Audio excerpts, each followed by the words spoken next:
O seguinte tema é a Revolución Rusa, que foi un dos acontecementos claves da historia do século XX. Lembrade que esta tivo lugar en 1917, mentres estaba desenvolvéndose a Primeira Guerra Mundial.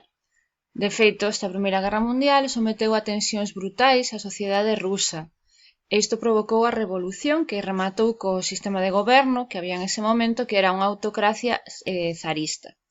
Basicamente era que o zar, que era o que mandaba ali en Rusia, tiña o poder absoluto, non? Tras unha efémera experiencia liberal, en novembro de 1917 triunfa a primeira revolución comunista da historia, que ten lugar ali en Rusia. E deixo-vos aí un link con unha serie de materiais sobre este tema da Revolución Rusa. Bueno, antes da Revolución Rusa, o que é o que se chama a Rusia zarista, que ten lugar pois, a principios do século XX en Rusia, e trátase dun país moi atrasado económica e socialmente. Hai un campesiñado moi pobre, pouca industrialización, pero nesta industrialización os proletarios ou a clase obreira son moi pobres. Hai pequenos propietarios rurais e unha burguesía enriquecida e unha minoría de aristócratas latifundistas. O sea que temos moito campesiñado e clase obreira pobre que viven moi mal. O sistema político é unha autocracia, como dixemos antes, e o poder absoluto ten o zar. Neste caso, nesta época, era Nicolás II. A religión que tiñan ali era a cristiá, eran tamén cristiáns, pero se chaman cristiáns ortodoxos. E esta religión apoiaba o zar. Que ocorre? Bueno, pois en 1905 hai moitísimo descontento da xente que vive mal, que é pobre, e fai un intento de revolución.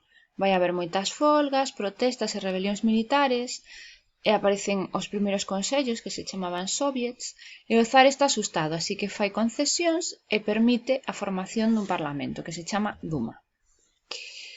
Pero o zar o que vai facer é que unha vez que ten poder outra vez, organiza o exército e vai anular todas as liberdades que prometera, dicir, que todo o que dicía que ia facer o zar non o fixo. Entón, esta primeira revolución de 1905 vai fracasar. Inda así, hai unha oposición ao réxime do zar que serán como dous partidos. Por un lado, os liberais de orixe burguesa, que serían social-revolucionarios, e logo o Partido Socialdemócrata, que serían marxistas, e que se dividirían en menxeviques e bolxeviques. O marxismo que defendía era a oposición entre burguesía e proletariado, e falaba que o proletariado iba a impoñerse a burguesía e rematar facendo unha dictadura do proletariado. Bueno, a revolución ten lugar finalmente en 1917 e neste momento xa era imparable. A toda a fame e o mal que o pasaba ao pobo, únese ademais que unha primeira guerra mundial, na que pois, produce todavía máis miseria, etc. Entón isto fai que caia o zar. Vai haber esta revolución e fan que caia o zar. Bueno, primeiro imos ter un goberno provisional de Kerensky. A capital vai ser Petrogrado, pero hai moito caos e moita desorganización. Despois chega a Lenin cos bolxeviques, vai asaltar o Palacio de Inverno, que era onde estaba o goberno, e forma un goberno provisional. Neste momento retíranse da Primeira Guerra Mundial, firman a paz con Alemanha e repártense as terras ao campesiñado. Tamén este partido bolxevique vai se chamar Partido Comunista e créase este comité, unha terceira internacional, para coordinarse. E se elimina tamén a oposición que existía.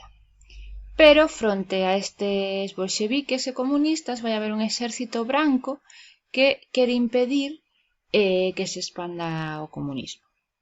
En 1922 nace o que se chamou a URSS, a Unión das Repúblicas Socialistas Soviéticas, que vai ser enorme. En 1924 morre Lenin e o sucede Stalin, que vai impoñer unha cruel ditadura totalitaria. Aquí teríamos unha imaxe do exército vermello contra o exército branco, que quería acabar co comunismo. E aquí tedes a Trotsky, a Lenin, do que falamos antes, e a Stalin, de novo. Vale, a construción da URSS. A Unión das Repúblicas Soviéticas tiña a capital en Moscova, e para a súa formación leváronse a cabo diferentes fases. Primeiro hubo a Guerra Civil e o comunismo de guerra. Gaña o exército bolxevique ao exército blanco. e gracias a un comunismo de guerra. Que pasa? Que se nacionalizan, dependen do Estado, os sectores económicos claves, vai ser moi importante o militar e o exército, e ademais vanse requisar colleitas, todo para crear un gran exército que gaña os demais.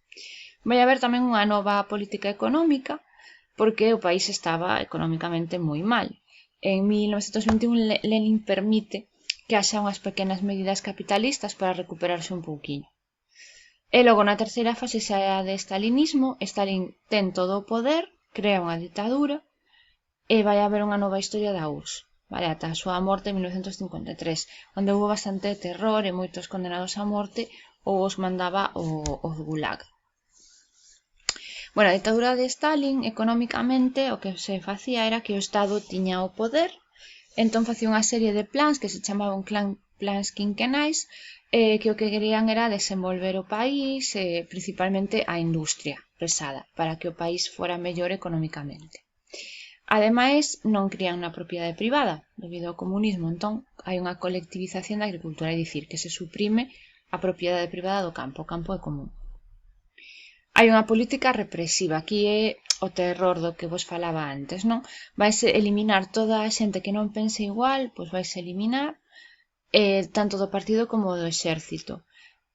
Logo tamén había campesiños que se resistían e foron deportados a estes campos de concentración que estaban en Siberia, unha zona desértica moi fría que había ao norte de Rusia, en campos de concentración que se chamaban gulags. A URSS, pois debido a todo isto, a fines dos anos 30 chega a ser unha gran potencia, porque se recupera moito, crece a produción, ten un potente exército, crece o partido, hai unha arte oficial que se chama o realismo socialista, era unha arte que estaba ao servicio da propaganda política, non? Como tedes aquí, vedes aquí o mural que é a imaxe de Stalin, e vedes aquí pois outro mural con Stalin e os nenos, non? Para dar esta imaxe boa do dictador. E aquí tedes unha imaxe dos campesiños no campo de concentración, nos gulags. E logo estaría o período de entreguerras, que xa o veríamos máis adiante. Neste exame caería pois o imperialismo, Primeira Guerra Mundial e a Revolución Rusa.